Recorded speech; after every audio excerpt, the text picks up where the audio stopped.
ilmu orang-orang. Baik, sudah. Mari kita baca tentang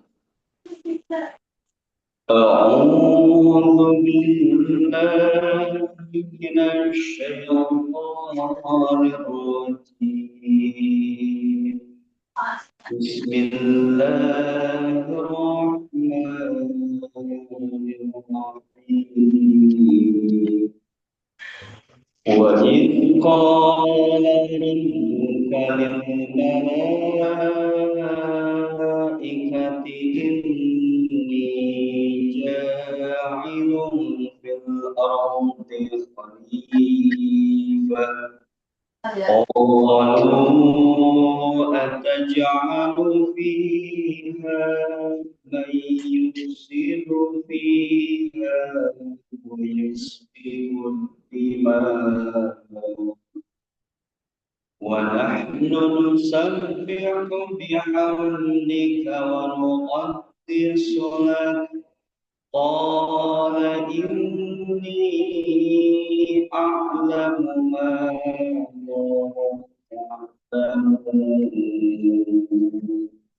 وعلم آدم الأسماء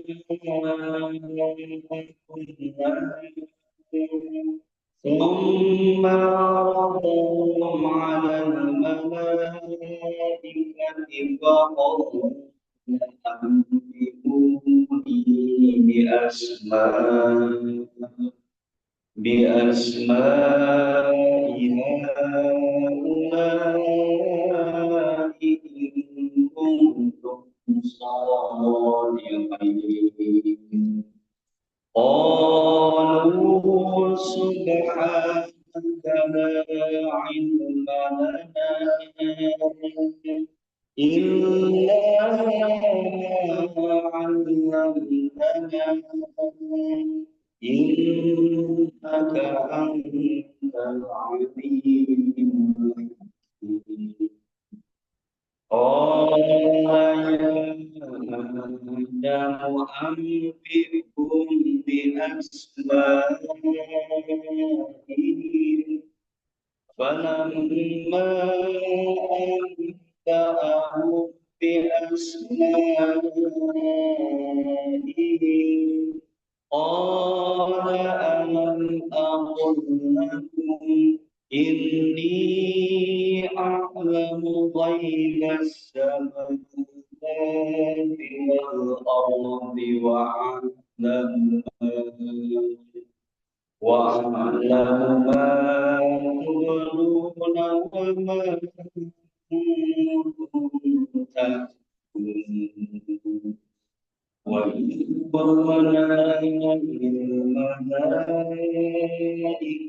اسجدوا لآدم فسجدوا إلا إبليس أبى واستكبر وكان من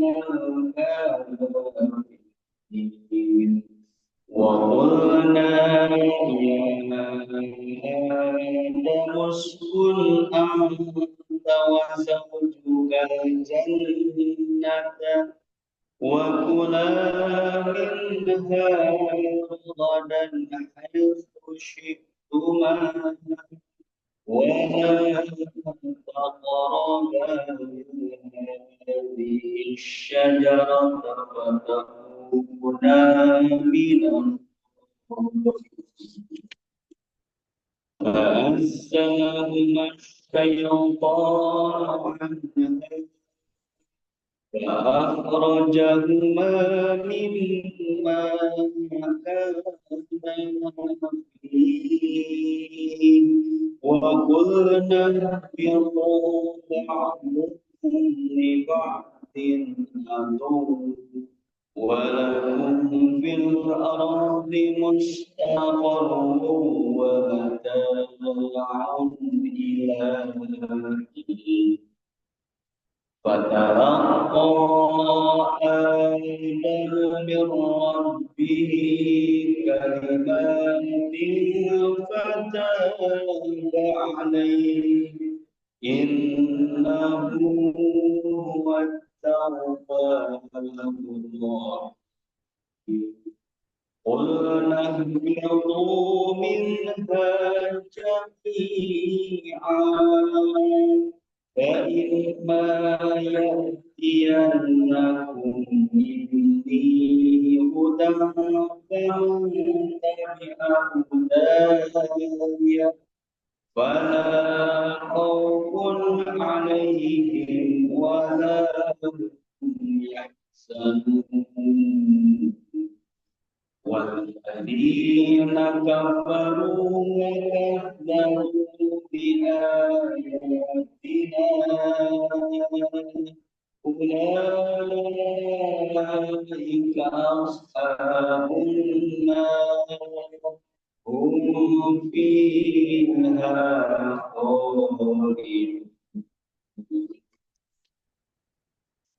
Alhamdulillah Bapak Ibu Guru kalian, Bapak Guru, para lutos, yang sekolah.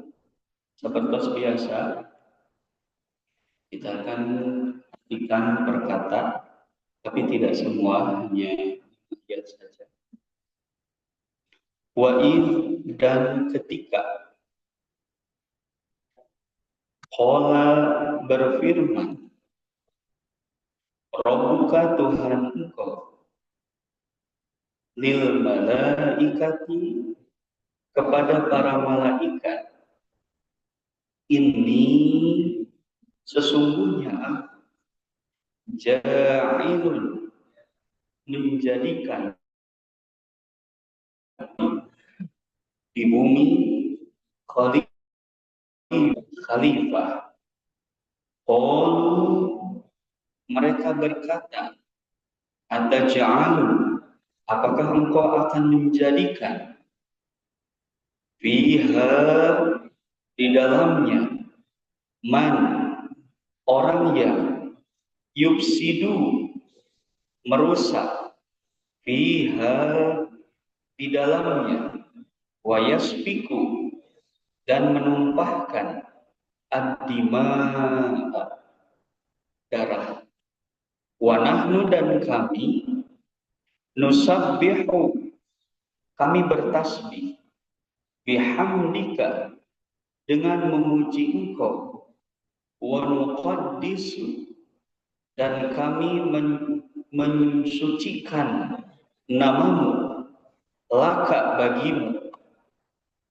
Qala dia berfirman, inni sesungguhnya aku a'lamu mengetahui ma apa yang la tidak ta'lamun kalian ketahui. Wa'allama dan dia mengajarkan Adam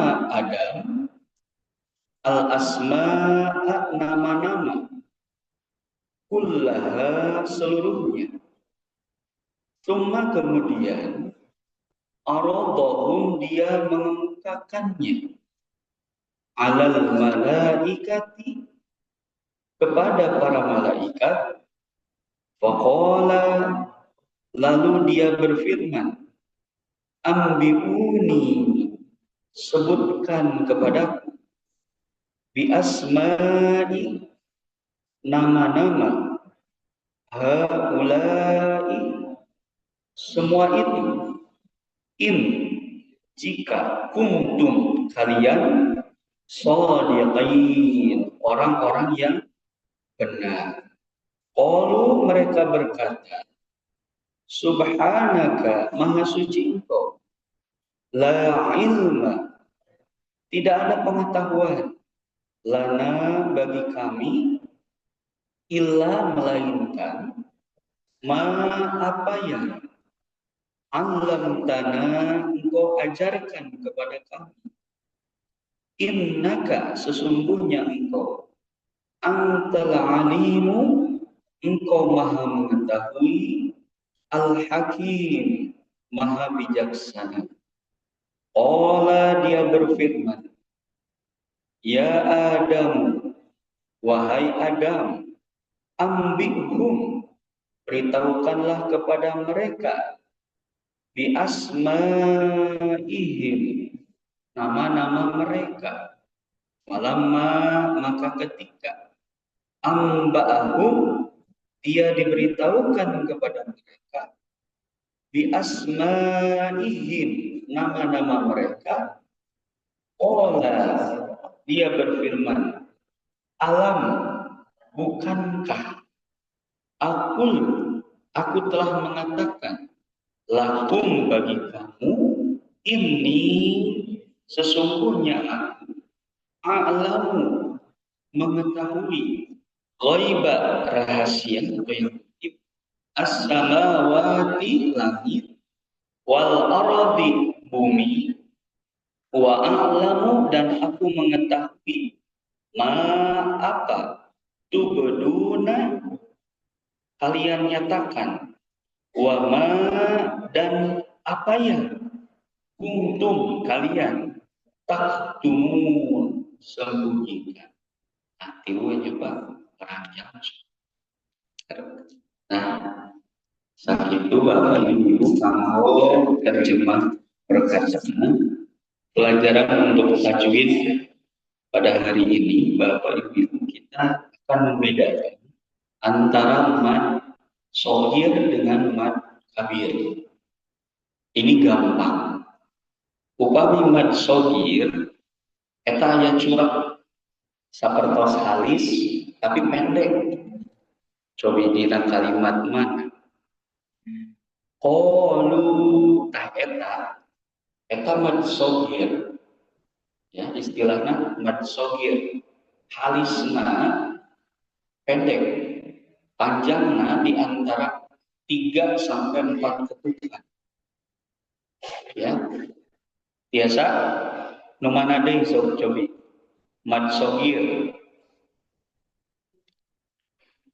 Alisna teh pendek, Pak. Cobi mana? Ini teh aya, Pak.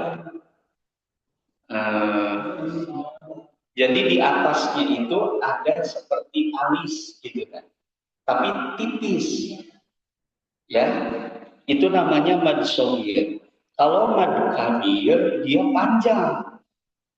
Panjangnya di antara 3 sampai 6 ketukan.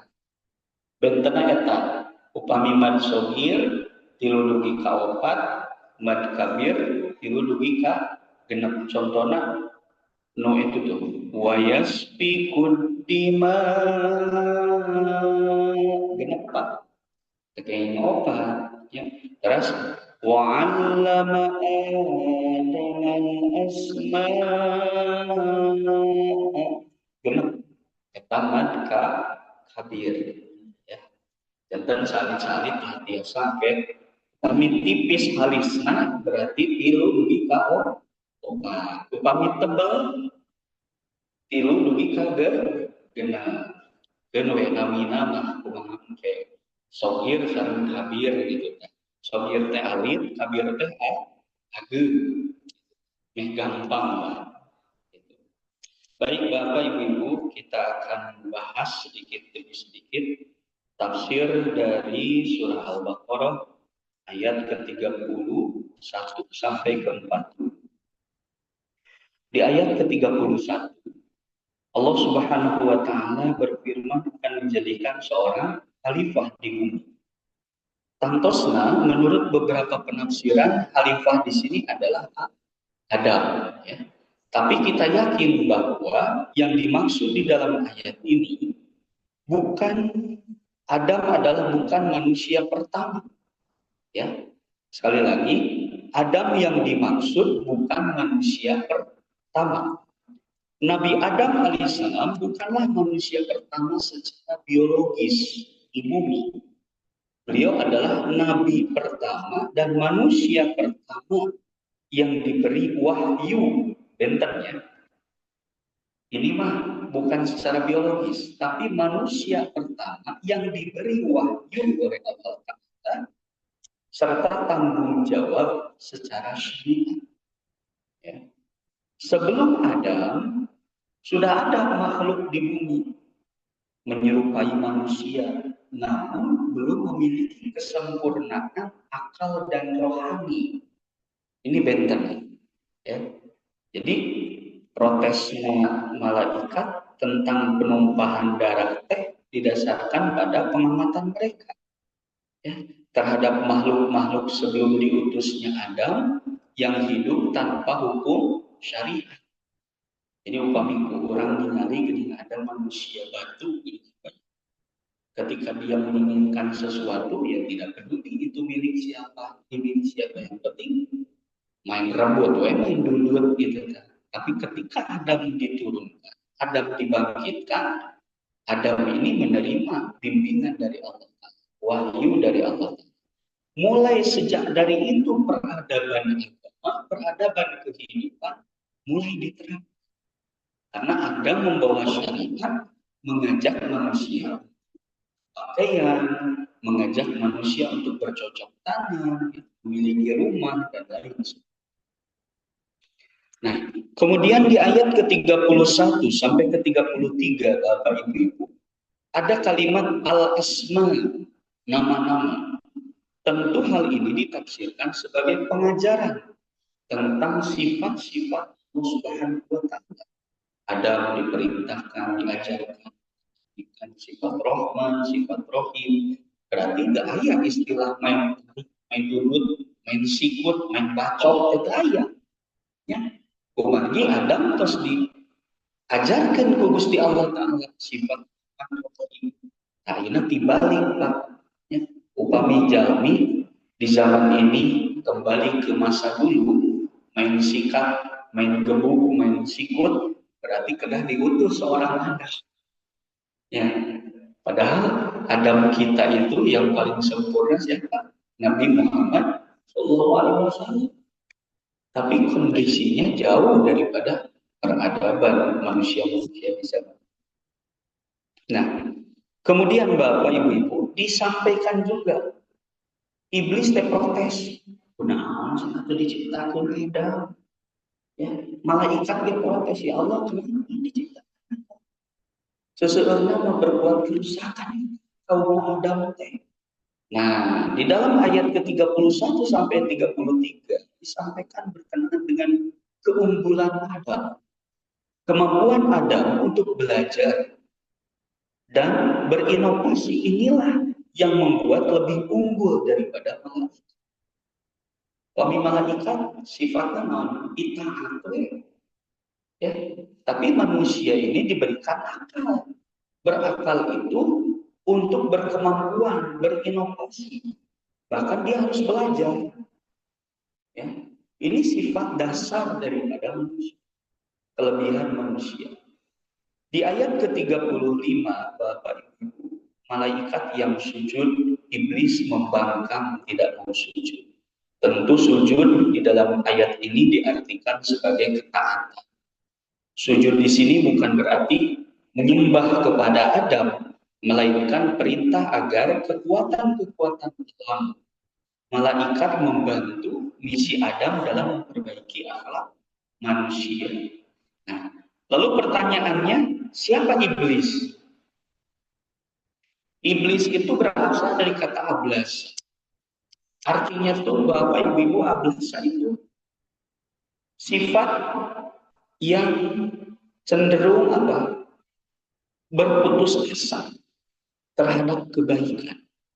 Jadi iblis itu di dalam ayat ini bisa saja adalah Azazil, pemimpin dari golongan jin yang sifatnya sombong. Atau ia juga mewakili elemen manusia yang menolak otoritas kerohanian karena merasa dirinya lebih sempurna secara materi atau asal-usul. Ya. Jadi iblis teh biasa dipandang dari dua segi. Internal ayah di urang, eksternal ayah di batur. Internalnya iblis teh rasa ego anu ayah di dalam diri orang. Ngaros paling sempurna, ngaros paling suci, tapi sesah untuk dibuktikan dalam amal perbuatan gitu kan. Eta berarti iblis berputus asa dalam hal kebaikan. Nah, iblis dari segi eksternal dari orang lain, pengaruh yang buruk, ya, karena rasa kesombongan, keangkuhan kita terpengaruhi, ya. Banyak di dalam kisah para nabi yang banyak yang menolak kepada Rasulullah SAW karena keangkuhan, kesombongan, ketakaburan dan lain sebagainya. Nah, kemudian Bapak Ibu-Ibu di ayat ke-36 dikatakan berkenaan dengan surga di bumi, jannah. Jannah itu bisa kebun atau surga. Dalam ayat ini perlu kita paham, bukanlah surga ukhrawi di akhirat, ya, melainkan sebuah wilayah yang subur di bumi. Di dalam tafsir kita dikatakan wilayah tersebut adalah di Mesopotamia atau di sekitaran India atau Irak. Ya. Di sana kebutuhan hidup Adam terjamin. Lalu di sana ada yang dikatakan dengan pohon asyajarah. Pohon ini sering ditafsirkan sebagai simbol kejahatan, ya, pengaruh yang buruk atau kaum yang memberikan pengaruh yang buruk. Memakannya berarti terlibat dalam perselisihan atau mengikuti bisikan untuk melampaui batas yang telah ditetapkan Allah. Kemudian Adam turun karena mendekati pohon itunya, istri Adam diturun ke bumi. Nah, ini kena dipahami. Turun di bumi bukan hukuman selamanya. Peristiwa memakan buah tersebut dianggap sebagai kekhilafan manusiawi, bukan dosa warisan. Ya. Kemudian dikatakan bahwa di ayat ke-38 Adam menerima kalimat-kalimat dari Tuhan dan bertobat. Hartosna Adam menyadari bahwa ada kelemahan diri, makanya diajarkan ke Allah Ta'ala hiji doa anu saya kuningan Pak Bu, Rabbana zolamna anfusana wa illam taghfir lana wa tarhamna lanakunanna minal khasirin. Ya Allah, abdi teh tos zolim ka jisim, abdi nyuwunkeun pangampura. Nah, maka turunlah, ditafsirkan perpindahan fase dari kehidupan yang tenang dan terisolasi menuju fase perjuangan. Ya, ngertos tuh Pak. Ya, dan ini dalam kehidupan kita akan dipengaruhi atau berada di beberapa fase. Yang pertama fase Adam, yang kedua fase malaikat, dan yang ketiga adalah fase syajarah. Kemudian yang keempat adalah fase iblis. Dalam artian begini, kita itu punya potensi yang baik, ya. Tapi dalam menjalaninya selalunya ada godaan, entah itu godaan dari dalam ataupun dari luar. Fasenya fase godaan dari iblis yang ada di dalam diri kita atau yang ada di luar. Ketika kita melakukan kelemahan, ternyata pintu Allah Ta'ala akan senantiasa terbuka bagi mereka yang menyadari. Maka perbanyaklah doa Rabbana zolamna sehingga Adam pun diperintahkan untuk tadinya dari fase kesucian yang terisolir menjadi fase dakwah. Artinya ketika kita menyadari ada kelemahan, apa yang harus kita lakukan? Kita harus berpikir, berinovasi, ya. Kemudian belajar dari dosa-dosa, kelemahan-kelemahan yang telah kita lakukan. Nah, itu panggilan Bapak Ibu, mudah-mudahan dari kisah Adam ini menambah pelajaran bagi kita dan kita bisa mengambil pelajaran untuk diamalkan di dalam kehidupan kita. Ternyata pintu taubat Allah Subhanahu wa Ta'ala itu tidak pernah tertutup bagi siapapun yang ingin terus belajar dari kesalahan, belajar dari perbuatan-perbuatan yang dianggap salah sebelumnya menjadi lebih baik dari sebelumnya. Mudah-mudahan bermanfaat. Allahumma sholli ala Muhammad wa ala ali Muhammad wa akhir da'wana alhamdulillah. Assalamualaikum warahmatullahi wabarakatuh.